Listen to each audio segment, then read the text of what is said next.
안녕하십니까. 안녕하세요. 네. 일주일 동안 잘 지냈어요? 그냥 참 연일 계속되는 정말 그 강의에 정말 고생이 많으십니다. 그죠? 자, 이제 3주가 남았네요. 그죠? 오늘 이제 세 번째 3주 끝나고 나면 이제 2주 정도밖에 이제 안 남은 겁니다. 그죠? 기초 과정이 생각보다 이제 지나고 나면은 뭐 그건 별거 아니었다는 생각이 들 텐데 지금 어쨌든 간에 오랜만에 공부를 하신 분들 같은 경우에는 와 진짜 이건 6일을 계속 수업하고 하는 게 장난이 아니고 그리고 이 내용도 생각보다는 굉장히 좀 어려운 내용들이 많구나라는 생각 좀 많이 하실 겁니다. 그렇죠? 그래서 일단은 좀 체력 관리 잘 하시고 지금은 근데 벌써 체력 딸린다 이건 좀 문제가 있고요. 좀 이제 키우신 다음에 나중에 이제 체력이 딸린다는 느낀 거는 이제 여름 넘어가면 그냥 8월, 9월 이때 되면은 그런 생각들을 좀 많이 하실 거예요. 너무 힘들다 진짜. 그래서 그 전에 너무 무리하지 마시고 지금 이제 쉬엄쉬엄 하시는데 누차 말씀드립니다만 이제 쉬엄쉬엄 하라고 했더니 아예 공부를 안 하시는 분들이 있는데 그건 아니고요. 그건 아니고 그래요. 자 분명한 거는 여러분들 그래도 기본 과정부터 들어오시는 분들에 비하면은 빨리 시작을 하신 거예요. 그래서 한 타임 어쨌든 간에 이제 한 전부의 내용이 아니라 하더라도 한번 돌고 그 기본 과정을 들어가시기 때문에 다른 분들에 비해서는 훨씬 좀 유리한 입장이 되겠죠. 그죠? 자 날씨가 좀 꾸물꾸물하네요. 그죠? 이번 주까지는 거의 봄날이죠. 네, 날씨가 너무 따뜻해요. 다음 주부터 추워진다라고 하니까 마지막을 조금 즐기시면 될 것 같습니다. 자, 또 그 지난주에 했던 거 좀 리바인드 한번 좀 해보도록 하겠습니다. 지난주에 우리 뭐부터 했나요? 기억은 안 나시고 일단은 토지 분리에 대해서 토지에 대한 분리에 대해서 했어요. 그리고 절대로 이 부분에 대해서 스트레스 받지 말라고 하십시오. 아니 말라고 말씀드렸습니다. 지금 당장 외워야 되는 건 아니고 정말 이거는 그냥 시험 보기 전까지만 외우시면 됩니다. 토지에 대한 분류다 보니까 재산세 때 토지, 건축물, 주택, 선박, 항공기 밑에 건 안 나와요. 토지에 대한 겁니다. 자, 첫 번째 보시면은 먼저 분리과세 대상 토지고 자, 그중에 전, 다, 그다음 과수원입니다. 일정한 요건을 갖추게 되면은 얘네들은 0.07%로 저율로 분리과세한다라고 하는 거였고요. 대신에 전답과수원은 요거를 개인이 소유하고 있을 때하고 법인이 소유하고 있을 때하고 약간 요건 자체가 달랐어요. 농사는 기본적으로 법인이 지어요, 개인이 지어요. 개인이 짓는다고 보는 겁니다. 자, 근데 개인이 영농에 반드시 쓰고 있어야 됩니다. 이때 영농이라고 하는 건 자경을 말합니까? 아니면 농사만 지으면 됩니까? 농사만 지으면 된다라고 했어요. 양도세 때는 내가 반드시 농사를 지어야 되는데 얘는 그런 건 아닙니다. 우리 농지라고 하는 건 가급적 어디 있어야 돼요? 도시지역 밖에 있어야 됩니다. 자, 하지만 도시지역 안에 있다 하더라도 이런 데들은 괜찮은데 라고 하는 게 있었죠. 어디였죠? 녹지지역이나 또 개발 제한 구역 같은 게 이제 여기 들어가요. 사실은 여기 하나가 더 있는데 그거 조금 덜 중요하기 때문에 좀 덜 말씀드렸습니다.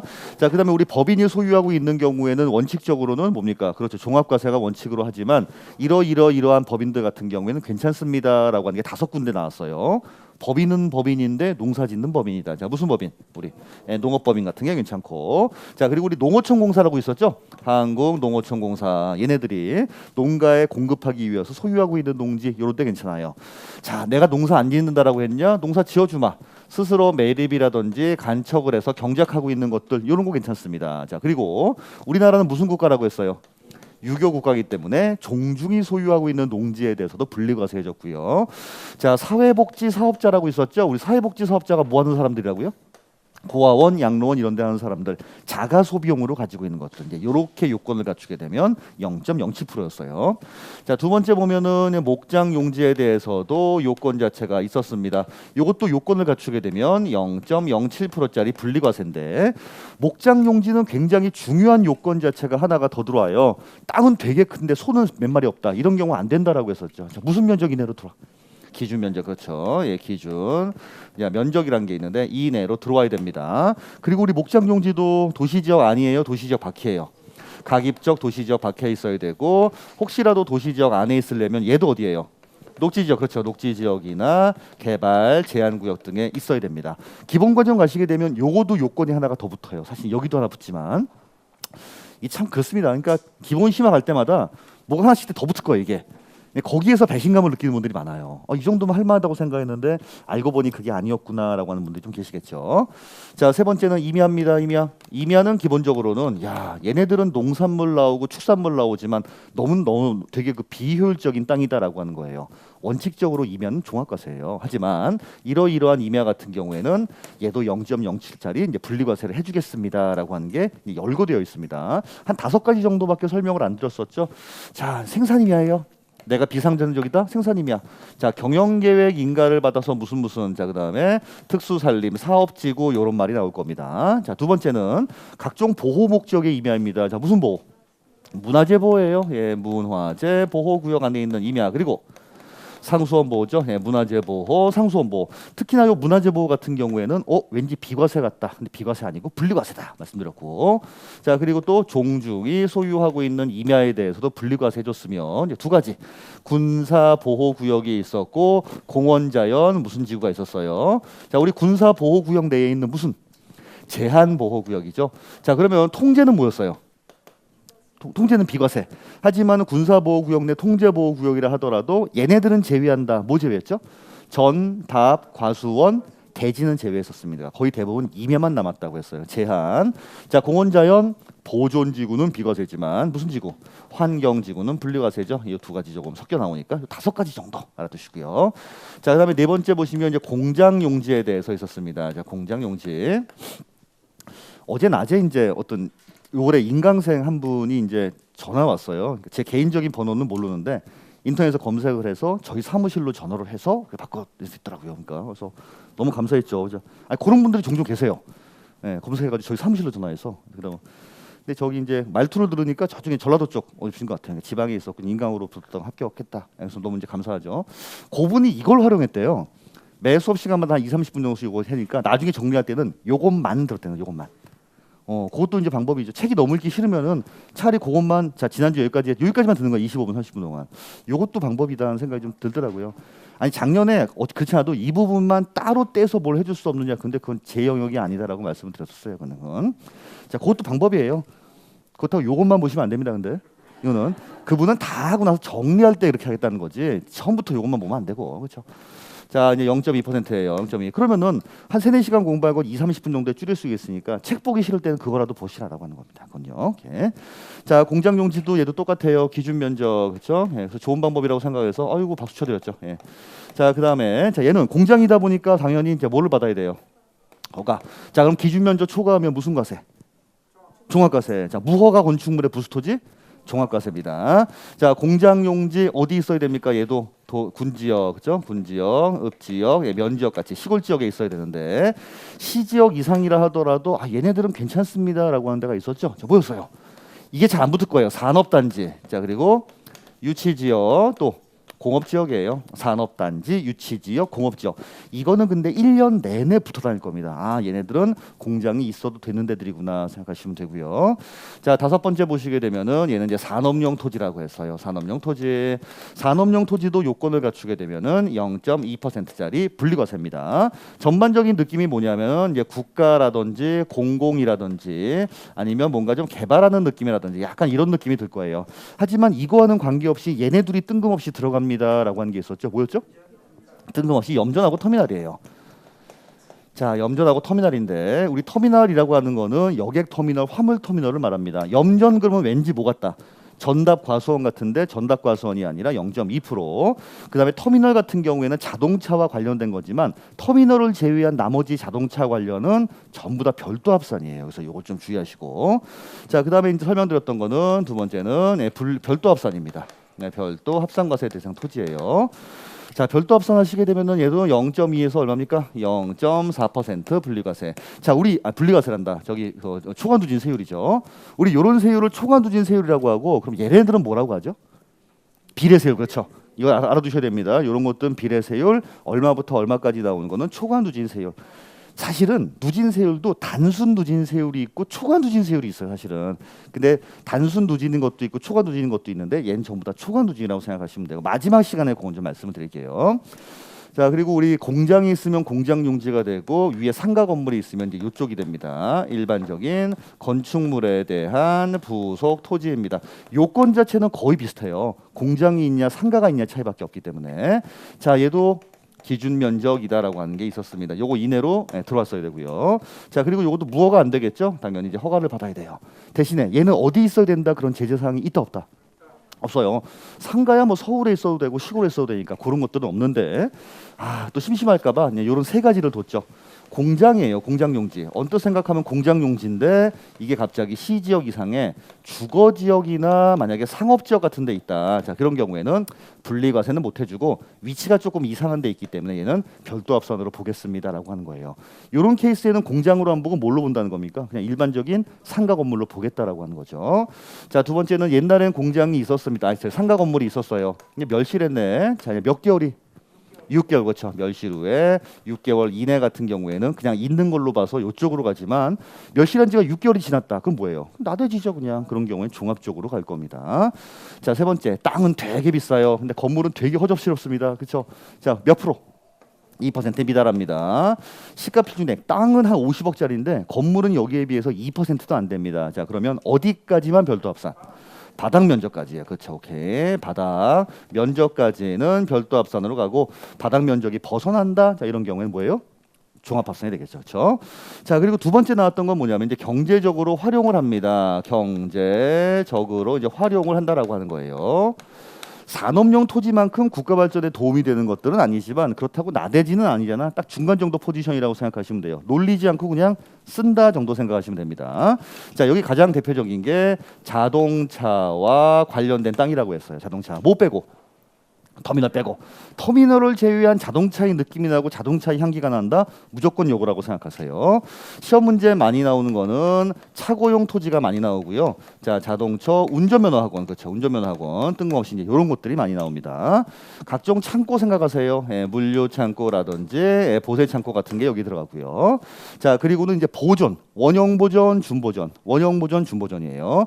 골프장이나 스키장 중에서 원형을 그대로 보존하고 있는 원형 보존 임야죠. 임야 삼지가 아니라 얘는 원형 보존 임야. 자, 그리고는 이제 준보존 산지가 여기에 들어갈 겁니다. 준보존 산지. 자, 마지막에는 우리 이제 종자산업법이라고 말을 했어요. 종자산업법상 종자업자가 생산이나 연구를 위해서 갖고 있는 것들. 그래서 이렇게 한 5가지씩 정도 내오니까 요 정도는 조금 암기해 주세요. 에듀윌 유료 회원만의 남다른 서비스.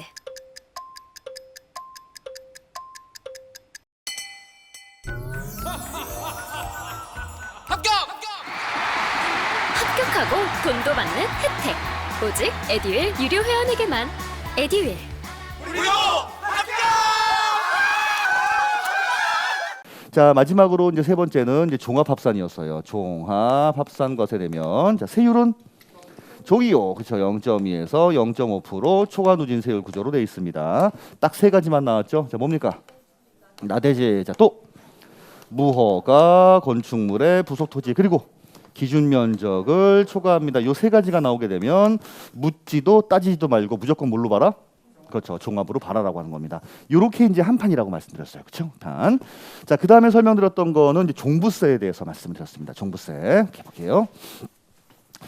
자, 우리 종부세 보시게 되면 첫 번째, 자, 당연히 얘는 국세입니다. 당연히 국세였어요. 자, 국세다 보니까 물건 소재지에서 관할합니까? 주소지에서 관할합니까? 주소지에서 관할합니다. 주소지.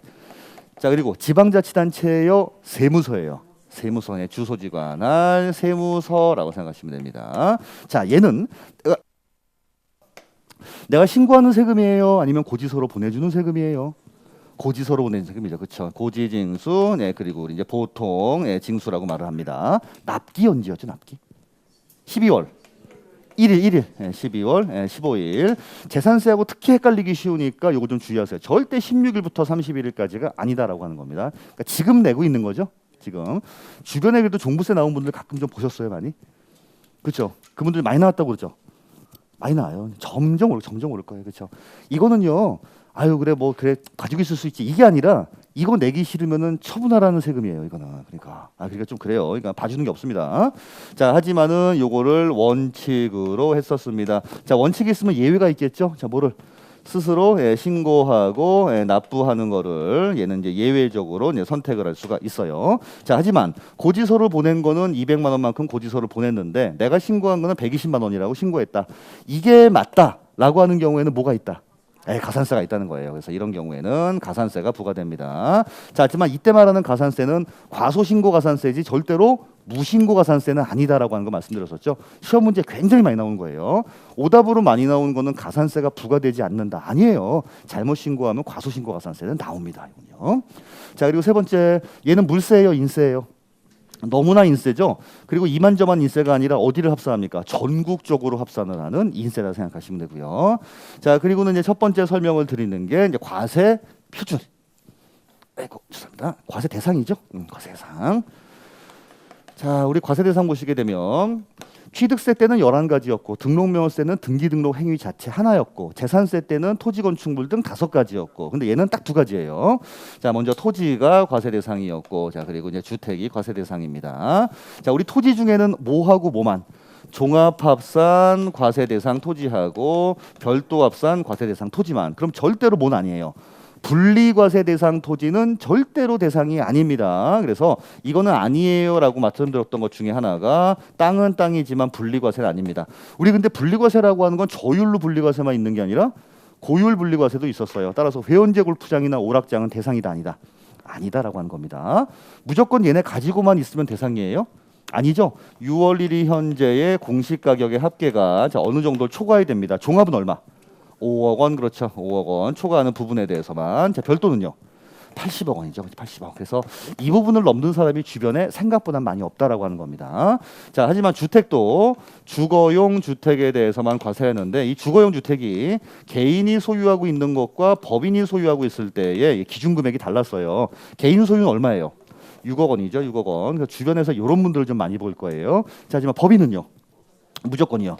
법인이 소유하고 있는 주택에 대해서는 무조건 종부세가 과세가 됩니다. 자, 그리고 아니다라고 하는 거 주거용에 대해서만 과세하기 때문에 별장 절대로 아니고요. 자, 그리고 건축물에 대해서는 종합부동산세가 과세가 되지 않습니다. 특히 이 3가지에 대해서 좀 주의하시라 말씀드렸고요. 자, 그 다음에 나왔던 거는 그래 그러면 주택에 대한 종부세 계산하는 구조에 대해서 조금 알아보자라고 했던 거죠. 자, 주택에 대한 거예요. 자, 일단 종부세를 구할 땐 전국적으로 합칩니다. 그렇죠? 자, 그래서 얼마를 뺐어요? 6억 원을 차감하고 얘는 공정시장가액 비율이다라고 하는 게 있나요? 있긴 있죠. 근데 몇 프로? 100%. 그렇죠. 공정시장가액 비율 자체가 100%이기 때문에 사실은 크게 의미는 없다 생각하시면 돼요. 여기까지 했을 때 이게 과세 표준이었어요. 자, 하지만 예외 사항이 2가지가 있는 게 첫 번째는 1세대 1주택이다. 1세대 1주택. 자, 이런 경우에는 6억 원 대신에 얼마를 더 빼줍니까? 5억만큼 더 빼줍니다. 따라서 5억을 차감한 상태에서 6억을 빼기 때문에 궁극적으로 얼마까지? 11억까지는 과세가 안 돼요. 근데 이때는 공동명의, 단독명의. 단독 명의인 경우입니다. 이것도 특히 주의하시고. 자, 이제 두 번째는 집이 한 개가 아니라 여러 개긴 하지만 이런 것들은 합치지 않는 집들이에요. 과세 표준 구할 때 합치지 않는다라고 하는 거는 얘는 종부세가 과세가 안 된다라고 하는 거죠. 누가 봐도 투기를 목적으로 가지고 있는 집들이 아니다라고 하는 겁니다. 자, 대표적으로는 우리 이제 임대사업용 주택입니다. 물론 예외 사항이 있지만 이것도 기본 과정 때 미분양 주택 같은 게 이제 여기에 포함됐었죠. 우리 미분양 주택이 뭐예요? 미분양된 걸 내가 샀다는 겁니까? 내가 빌라업자인데 분양하고 남았다는 얘기예요. 그렇죠. 업자가 분양하고 남았다. 너는 투기 목적이 아니라 네가 하고 있는 사업의 재고 자산일 뿐이에요. 이런 경우에는. 자, 그다음에 기숙사라든지 아니면 이제 사택 같은 게 여기 해당하고 농어촌 주택이 아니라 보니까 저기 어린이집. 가정용 어린이집, 그다음에 노인복지주택. 자, 그리고 문화재 주택 같은 경우에는 조금 아셔야 됩니다. 그래서 요 내용은 뭐 외운다라기보다는 딱 읽었을 때 해당이 되느냐 안 되느냐 요 정도만 구분하시면 돼요. 자, 그리고 여기에다가 이제 세율을 곱합니다. 자, 세율은 좀 알고 계셔야 되는데 2주택 이하냐 3주택 이상 또는 조정 대상 지역 내에 2주택이냐에 따라서 세율이 달랐어요. 자, 위에 몇 프로죠? 0.6에서 3.0. 그렇죠. 0.6에서 3.0%입니다. 그렇죠. 요거 지금 모르셔도 돼요, 여러분. 그렇죠. 특히 세율하고 그 스트레스 받지 마세요. 세율 때문에 포기하신 분들이 있는데 세율 때문에 포기하신 분들이 제일 좀 안타까워요. 그렇죠. 아니 극단적으로 말하면 세율 안 해도 돼 그냥. 진짜로요. 근데 그것 때문에 나는 세율을 이거 못 해먹겠다. 이거 아니고 이것도 법이잖아요. 법이니까 큰 줄기 위주로 알아두시고 세율은 나중에 가서 그 한 장으로 된 거 드릴 테니까 그것만 다 외우시면 됩니다. 그거는 전날 외우셔도 전날. 전날 좀 심한가? 전전날 그러면 그렇죠. 근데 지금 외워주시면 어떻게 편하죠. 여러분 이게 뭐냐면은 지금 암기할 필요식은 없는데 지금 암기를 해두면 자신감이 생겨요. 뭐, 만약에 내가 세율 다 외웠다. 그럼 왠지 세율 하나 때문에 다른 것까지 좀 이렇게 할 만하다는 생각이 많이 드는 경우가 많이 있습니다. 그래서 굳이 조금 여유가 되신다라고 외워주시면 좋은데 이것 때문에 스트레스까지 받지 마시라고 하는 거예요. 근데 외워주시면은 제가 입번을 하겠죠, 그렇죠? 그죠? 자, 이거 얼마예요? 1점. 아, 그렇죠. 힘차게 말씀하시네. 그러니까 저 1.2에서는 6.0. 그렇죠? 요거 외울 때 어떻게? 2주택 이하 5개니까 5, 6에 30. 그다음에 2배라고 말씀드렸습니다. 지난주에 뭐 이렇게 많이 했죠? 양이 왜 이렇게 많아, 갑자기? 그렇죠? 자, 그다음에 여기까지 하고 나면 종부세 얘기예요. 이게 종부세 얘기입니다. 자, 그러면 이렇게 나온 종합부동산세액을 전부 다 보내는 게 아니라 뭐를 차감을 해줬어요? 여기서 그렇죠. 재산세에 대해서 이중과세 조정을 합니다. 요건 계산 문제 안 나와요. 말 문제라만 나온다라고 했습니다. 여기까지 해야만 산출세액이 있죠. 자, 그리고 우리 세액이 나왔으니까 자, 뭐를 차감을 해요? 세액공제를 차감을 합니다. 근데 세액공제가 무조건 되는 게 아니라 누구만 된다. 1세대 1주택자로서 단독 명의인 경우에만 가능합니다. 그래서 결국은 1세대 1주택 단독 명의인 경우에는 두 가지 혜택이 있는 거죠. 5억 원을 추가적으로 공제를 해주고 세액공제가 됩니다. 자, 세액공제는 연령에 따른 공제가 있었고 보유 기간에 따른 공제가 있었습니다. 우리 연령에 따른 공제는 얼마? 그렇죠. 60세. 그죠. 60세 이상. 얘는요? 5년, 5년 초과입니다. 자, 60, 20, 30, 40이었어. 5년 단위로. 얘는요, 20, 40, 50입니다. 그래서 요거는 이사는 5년 이후부터 가세요라고 말씀드렸었고 두 가지는 중복해서 공제가 가능하지만 최대 얼마까지? 이거는 무지하게 많이 나와요. 80%까지 된다라고 하는 거고. 자, 그래서 이제 요 금액이 나오게 되는데 자, 얘도 뭐가 있냐면은 상한선이 있더라라고 하는 겁니다. 자, 상한선은 요거하고 똑같다고 생각하시면 돼요. 자, 2주택 이하인 경우에 상한선 몇 퍼센트? 얘는 150%. 자, 요거 이건 얼마야? 300%죠. 상한선 150%, 300%. 이때 상한선 적용을 할 때는 직전 연도에 종부세하고만 비교했어요. 재산세 플러스 종부세하고 비교했어요. 재산세 플러스 종부세하고 비교를 했었습니다. 오케이. 자, 우리 토지에 대한 거 그냥 쓰지 않을게요. 토지는 자 6억을 빼는데 대신에 종합은 5억을 차감, 별도는 80억을 차감을 합니다. 자, 그리고 세율이 종합합산은 얼마였어요? 1에서 3%. 그다음에 얘는 별도합산은 0.5에서 0.7. 어떻게 변나요? 종이요 별리사 1357 그렇죠. 종이요 별리사 1357 그렇게 였었고 재산세 이중과세 조정은 그대로 있지만은 이거 세액공제 같은 거 없다. 자, 상한선은 몇 프로였어요? 150%. 자, 그리고 특히 주의하실 거 법인이 소유하고 있는 주택에 대해서는 세 가지 제재 사항이 있었습니다. 자, 첫 번째 뭐예요? 공제 금액이 없어요. 그렇죠? 공제 금액이 없습니다. 자, 두 번째는 세율이 무조건 3.0 무조건 6.0. 자, 상한선이 있다 없다? 상한선도 없다. 이렇게 세 가지예요. 공제금액 없음, 세율이 무조건 3.0, 6.0의 비례세율, 그리고 상한선 적용하지 않는다. 그 정도까지 했었죠. 그죠? 자, 이제 그 다음에 했던 거는 우리 뭐였냐면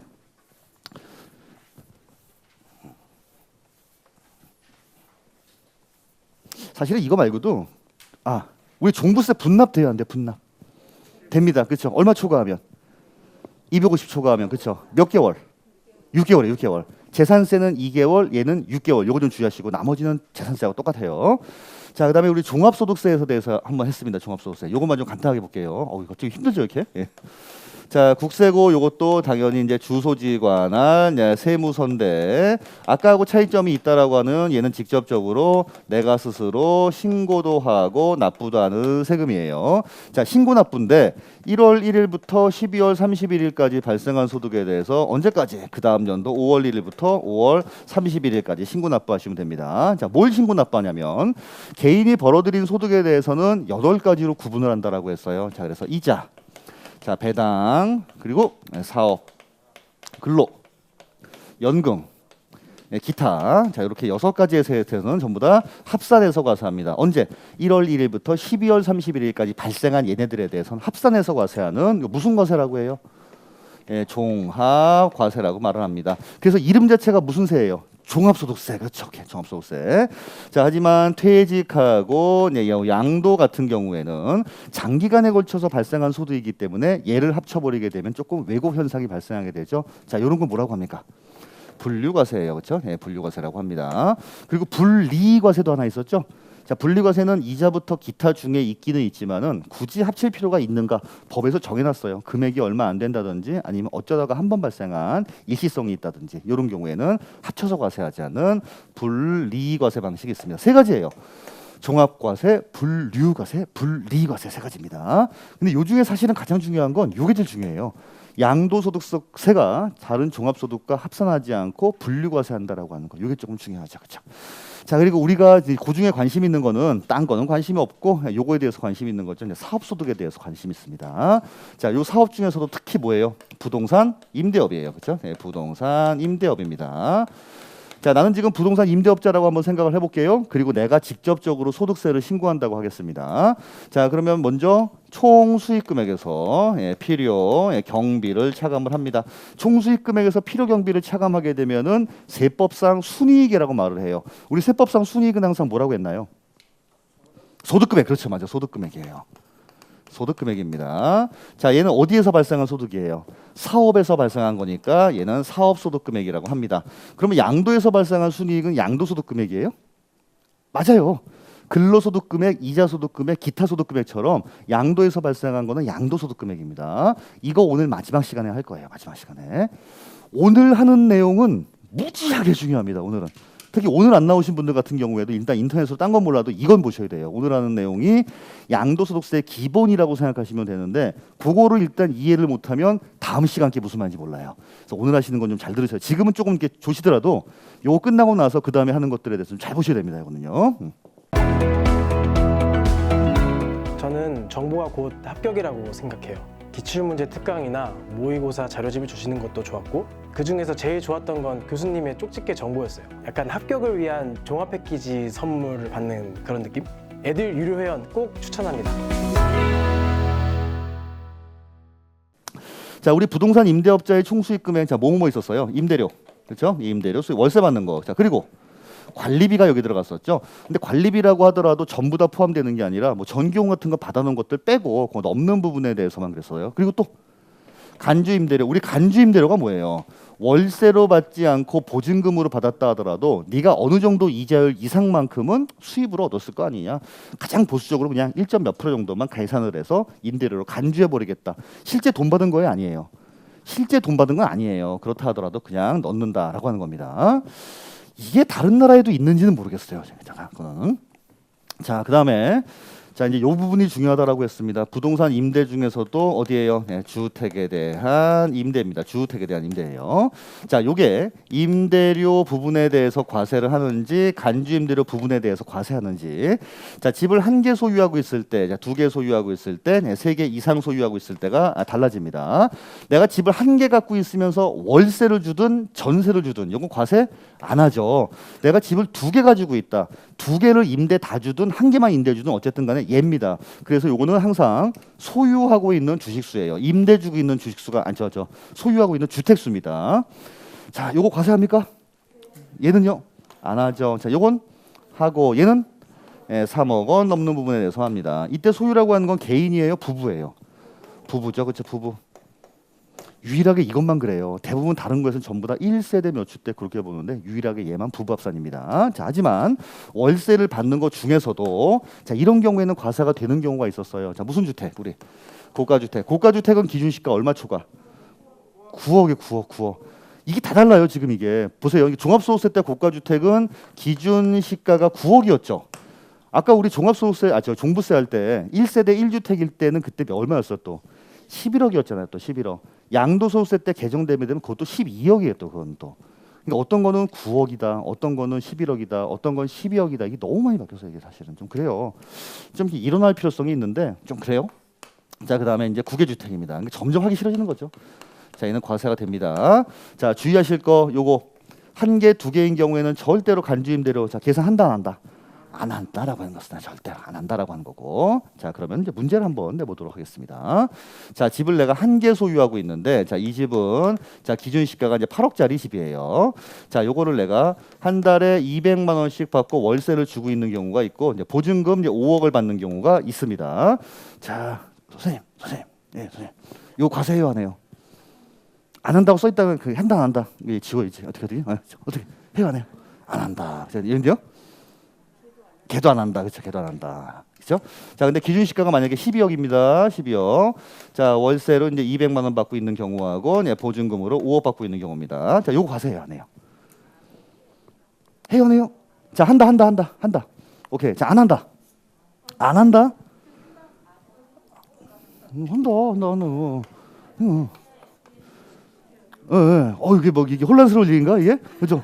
세상 이렇게 월세 받는 거에 대해서는 고가 주택을 한다 했잖아요. 자, 얘도 그러면 얘도 하죠. 이거 안 합니다. 이거 진짜 1년에 100번 받았어요 질문 이거. 그래서 요걸 좀 주셔서 요거를 한 개인 경우에는 그 어떤 경우에도 안 하는데 두 개부터 좀 신경 써야 돼요. 두 개일 때는 월세 받는 거에 대해서는 하고 안 하고. 근데 한 개라 하더라도 이렇게 12억이네. 여러분 또 긴장하셔야 됩니다. 요거를 많이 헷갈려 해요. 요거를 이것만 보이는 거죠. 그러니까 왜는지 이게 만약에 12억이라고 안 나오고 10억이라고 나오잖아요. 아, 그러면 또 이게 함정을 파놨구나. 9억 넘는 거에 대해서 고가주택. 그럼 나는 알고 있지. 과세가 된다. 떡하면 틀리다는 거예요. 월세는 맞지만 요거는 아니다라고 하는 겁니다. 그래서 요 부분을 좀 주의하시라라고 말씀을 드렸습니다. 아이고 힘들다. 그죠? 예. 자, 오늘은 이제 양도소득세 좀 보도록 하겠습니다. 양도세 오늘은 530페이지를 보도록 할게요. 오늘 또 이렇게 숨 막힌지 모르겠습니다. 이게 여러분 덥지 않으세요 혹시? 아니에요. 나만 덥구나 또 이게. 여기 선풍기가 없었죠. 저는 이제 일주일에 4일을 수업을 하는데 그게 월, 목, 금, 토예요. 월, 목, 금, 토. 그러니까 저는 월요일 날 수업하고 화수를 이틀 쉬었다가 근데 쉬는 것도 아닌 게 저는 이제 사무실을 운영하니까 사무실도 출근을 하고 오늘 나오면 오늘이 월요일 같아요. 그러니까 또 느낌에 약간 또 그런 느낌이 있어요. 그리고 월요일 밤이 되면 정말 나 혼자만의 불금이 되는 거죠. 그러니까 그죠. 딱히 할 건 없어요. 물론 이제 할 건 없는데 이제 월요일 날 밤에 마치고 이제 집에 가면은 다 식구들 잘 때도 혼자 괜히 텔레비 보고 있고 소파에서 막 졸고 앉았고 그래도 자면 안 돼 아까워서 안 돼 맞죠? 그런 건 좀 있죠. 장범준 노래들 그런 게 있잖아요. 그 왜 퇴근 시간만 되면 뭐 이렇게 시간이 안 가는데 뭐 아까워 잠도 못 자고 그런 노래가 있어요. 그거 아시죠, 뭔지? 예. 굉장히 장범준은 참 좋아합니다. 그죠? 자, 양도소득세. 중요성에 대해서야 말해 못합니까? 진짜. 예. 최소한 나오면 5문제, 많이 나오게 되면 6문제, 32회 때도 6문제가 출제가 됐어요. 그 6문제 중에 한 문제는 이제 계산 문제가 출제가 되는데 계산 문제는 아주 어렵던가 생각보다 어렵지 않고 풀 수 있던가 둘 중에 한 32회 때는 쉬웠어요.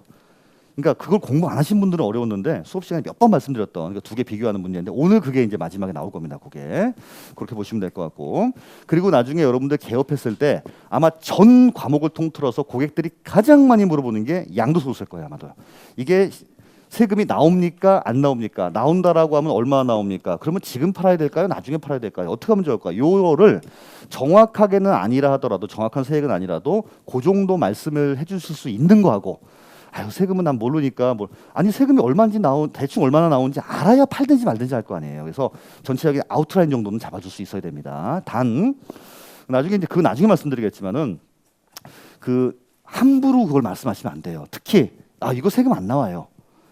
이거 얼마 안 나와요. 이런 얘기 함부로 하는 게 아니에요.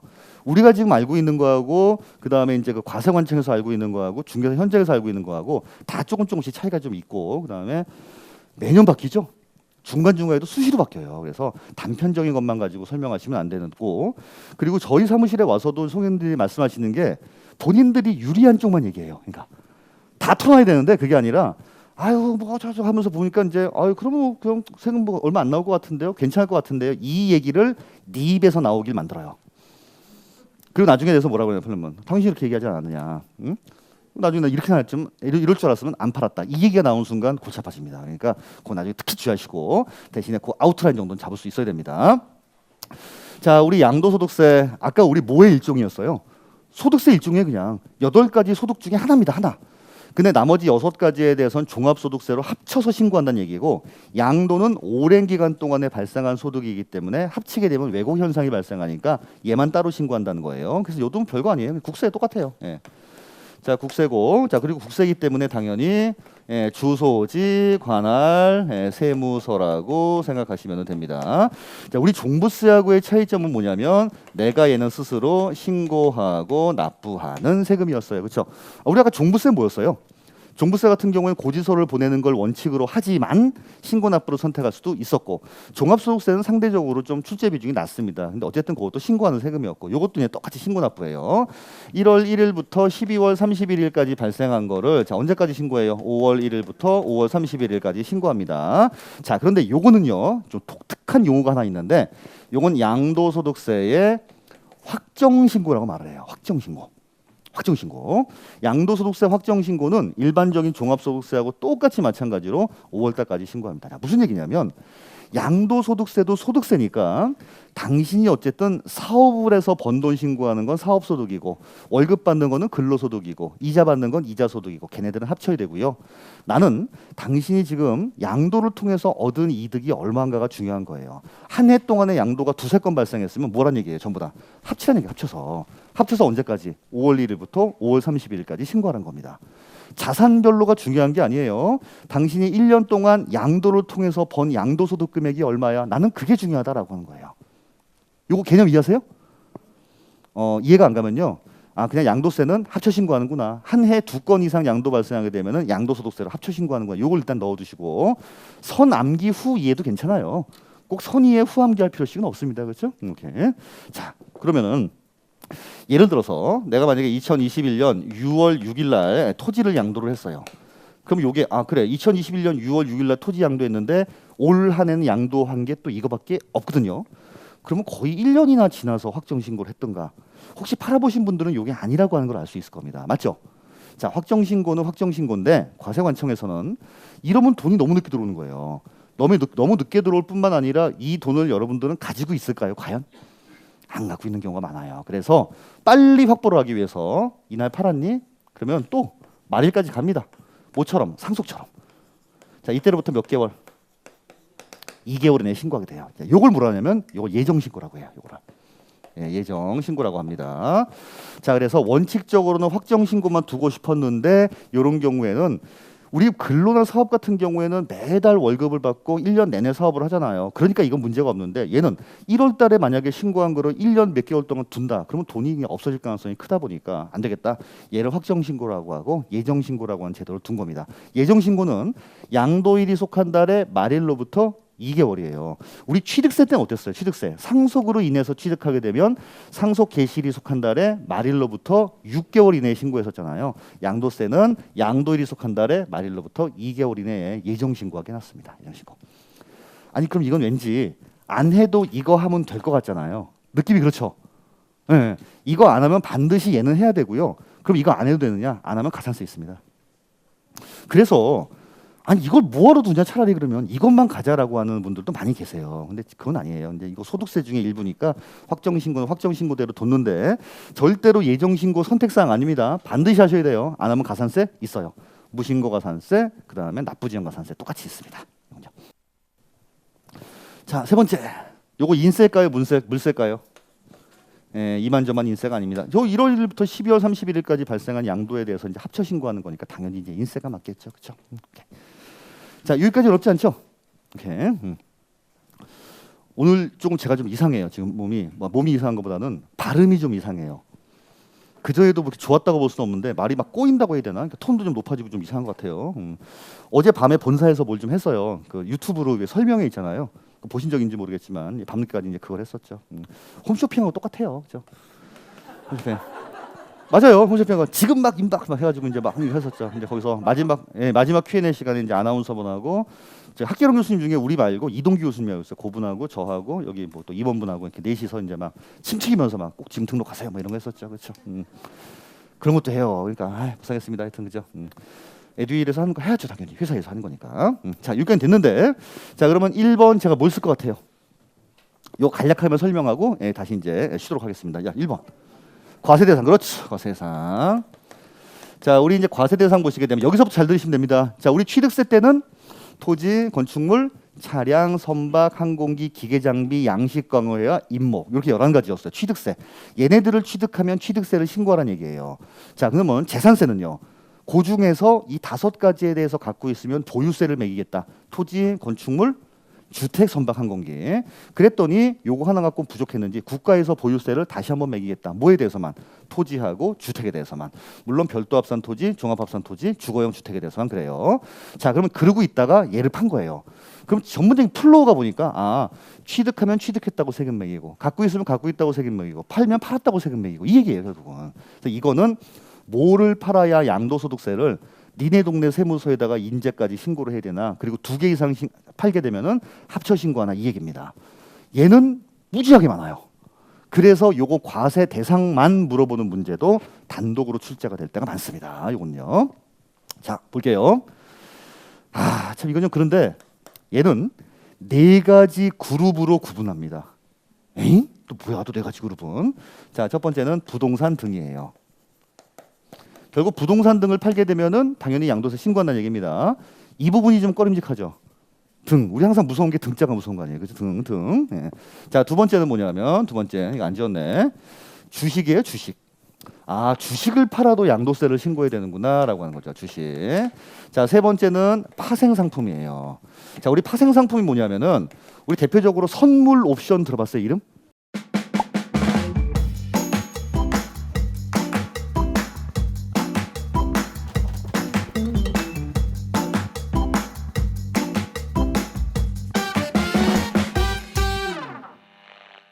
선물 옵션 그런 거라고 생각하시면 됩니다. 그러니까 약간 파생 상품, 좀 약간 변형된 금융 상품이라고 생각하시면 돼요. 이건 시험 문제 안 나옵니다. 근데 자, 네 번째는 더 안 나와요. 자, 신탁의 이익을 받을 권리입니다. 이렇게 그냥 4가지로 구분한다만 생각하시면 되고, 얘네들은 시험법이 아니에요. 우리 지금 세법 이름이 무슨 세법이에요?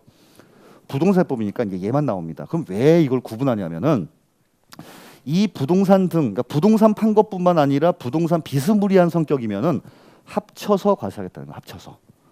그러니까 예를 들어서 봄에 토지를 팔았어요. 가을에 만약에 분양권을 팔았습니다. 분양권이 부동산은 아니잖아요. 근데 부동산 비스무리하다고 인정을 하는 거예요. 그 2개를 어떻게? 합쳐 신고하겠다. 합쳐 신고하면 세금이 올라갑니까, 내려갑니까? 올라가요. 왜냐하면은 세율 자체가 미리 아시면 6에서 45%로 초과 누진세율 구조로 돼 있잖아요. 이러다 보니까 토지만 팔았을 때는 조금밖에 이익이 안 난 거예요. 6%만 과세하다가 갑자기 분양권 팔 때 대박이 난 겁니다. 합쳐버리게 되면 이렇게 될 수도 있다는 거예요. 이거는 합쳐가세요. 주식은 주식대로, 파생은 파생대로, 신탁은 신탁의 이익대로 합쳐서 신고합니다. 이해가시죠? 자, 그러면 나는 봄에 토지를 팔았는데 토지에서는 마이너스 1억만큼 손실 난 거예요. 참 가슴 아프죠? 파생 상품 팔아서 이제 플러스 1억만큼 이제 대박이 났습니다. 이거를 퉁칠 수 있냐 이거예요. 있다 없다? 없다는 거예요. 이게 참 딜레마입니다. 이거는 이거대로 세금을 내야 되고 요거는 안타깝게도 안 돼요. 그러면 난 이제 얘가 아니라 봄에는 토지를 1억만큼 마이너스 손실 나고 팔았는데 가을에 이제 건물을 팔아서 자 이때 이제 2억만큼 이득이 났어요. 이건 퉁칠 수 있나요? 요건 되는 거죠. 같은 그룹 내에서는 합칠 수가 있어요. 근데 다른 그룹에서는 안 된다라고 하는 겁니다. 요거 됐죠? 자, 다음. 자, 나는 이거밖에 없어요. 올해 토지 팔고서 손해났습니다. 2021년도에. 근데 2022년도에 똑같은 토지를 팔았는데 여기서 이제 플러스 1억 난 거예요. 이거를 다음 연도로 이월할 수 있나 이제 이거는요. 이것도 안 돼요. 자, 그럼 소득세 때는 될까요, 안 될까요? 종합소득세 때. 됩니다, 이거. 근데 이게 문제예요. 내가 만약에 김밥집을 하다가 올해만큼 만약에 개업 첫 해라 1억만큼 손실 보게 있는데 내년에 당기 순이익이 만약에 이렇게 1억 이득 나면은 이건 퉁칠 수 있어요. 무려 15년 동안. 양도는 이게 안 돼요. 이건 그래서 이건 좀 문제가 있지 않느냐라고 말하는 전문가들 좀 많이 있습니다. 똑같은 소득인데 종합소득에 대해서는 특히 사업소득이거든요. 이게 손실난 거에 대해서는 결손금을 공제할 수 있고 하는데 양도만 이걸 왜 안 돼? 심지어는 똑같은 양도를 하더라도 다른 소득에서 또 퉁칠 수 없게 만들어놨거든요. 그래서 이거는 조금 좀 그렇지 않는가. 근데 뭐 제가 백날 말하면 뭐합니까? 하여튼 이건 이렇다는 거예요. 그래서 한 해 발생한 부동산 등 같은 그룹에 있어서는 합쳐야 되고 다른 소득과 합치지 못하고 혹시라도 이런 식으로 손실난 게 있다. 다음 연도로 2월도 안 된다라고 하는 겁니다. 그렇죠? 요게 생각보다 지문으로 많이 나와요. 그렇죠? 네. 네? 된다고 나오겠죠, 그렇죠? 당연히 그렇죠. 오케이. 자, 그러면 이제 이건 됐고 여기에 이제 뭐가 있는지를 보겠습니다. 자, 첫 번째 당연히 부동산이니까 토지하고 건물이죠. 토지하고 건물입니다. 취득세 때도 토지 건축물이 맨 먼저 나왔잖아요. 얘도 토지 건물이에요. 근데 조금 센스가 있는 분들은 잠깐만 맨날 지금까지는 건축물이라고 쓰다가 얘는 또 왜 건물이라고 쓰지? 그죠? 그런 생각 안 드시나요? 지방세법에서는 건축물이라고 하고 얘는 또 건물이라고 나와요. 또 이게 어쨌든 같은 말입니다. 이거는 자, 두 번째는 요거 두 개를 합치면 뭐라 그래요?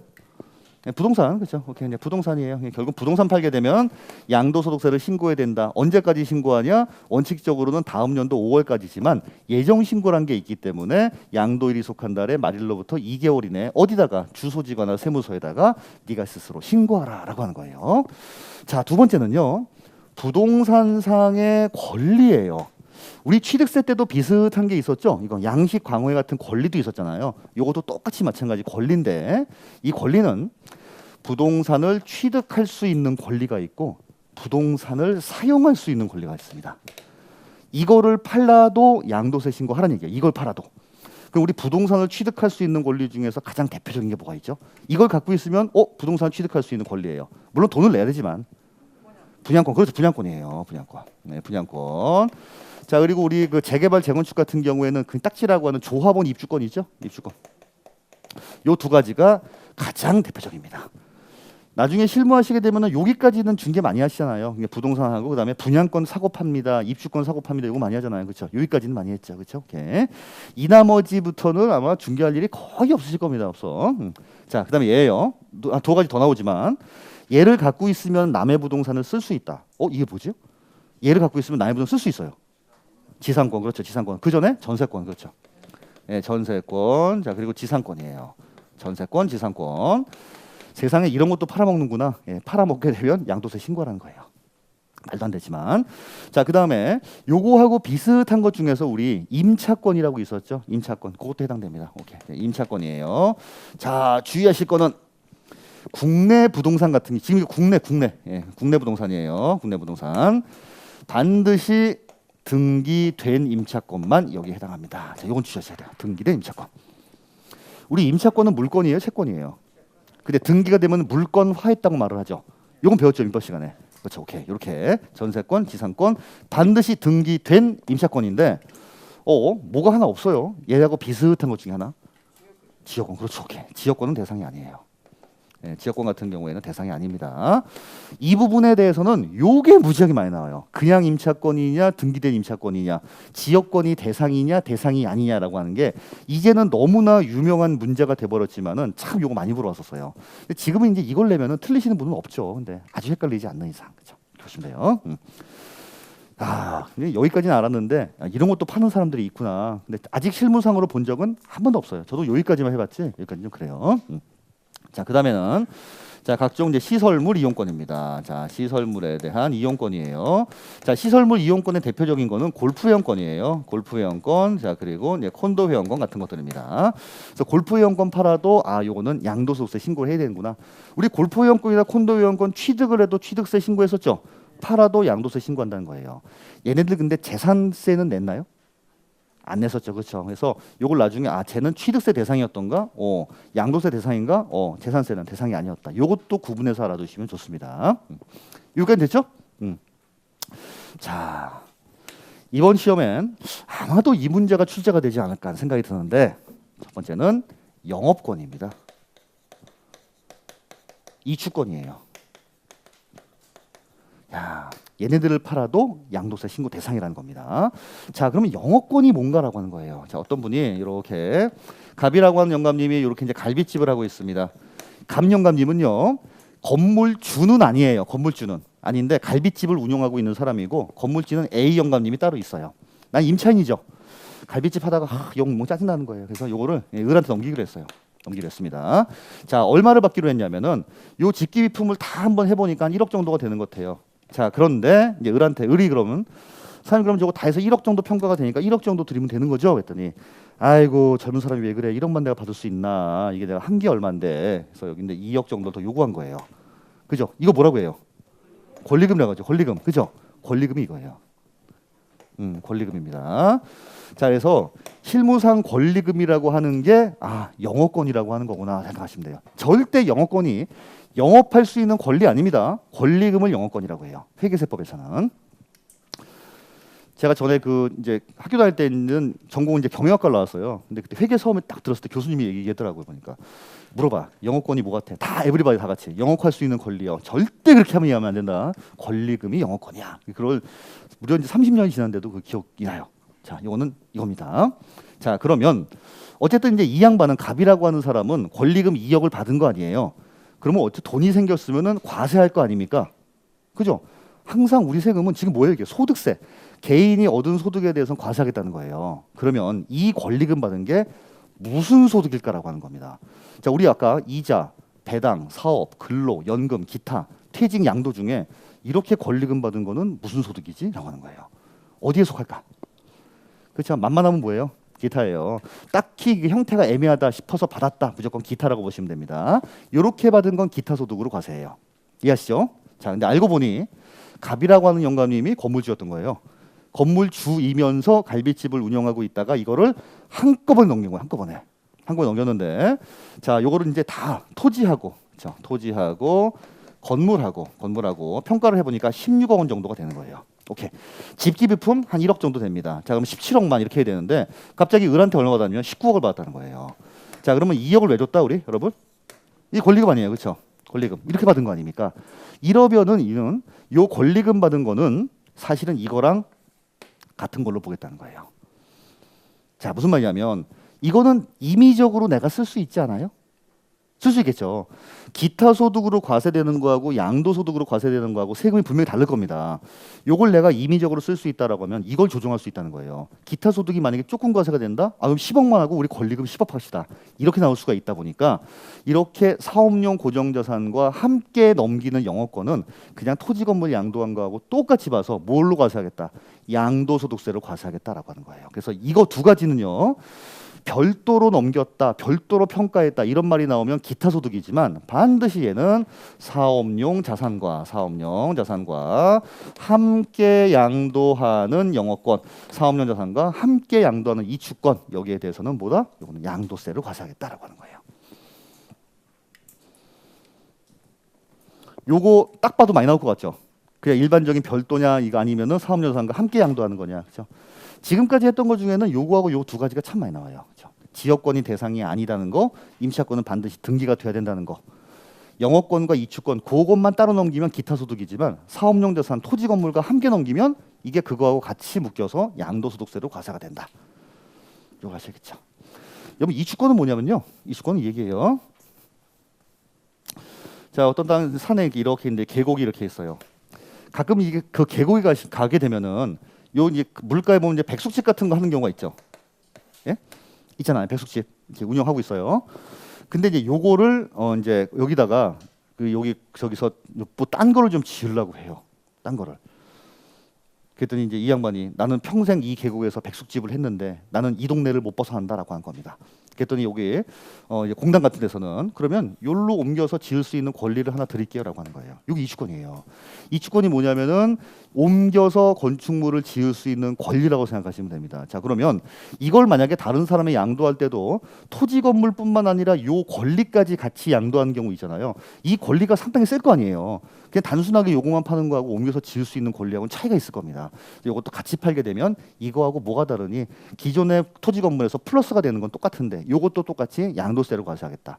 하지만 요거를 따로 평가했다 이런 경우에는 기타 소득으로 과세하겠다는 겁니다. 그렇죠? 됐어요, 여기까지? 오케이, 됐습니다.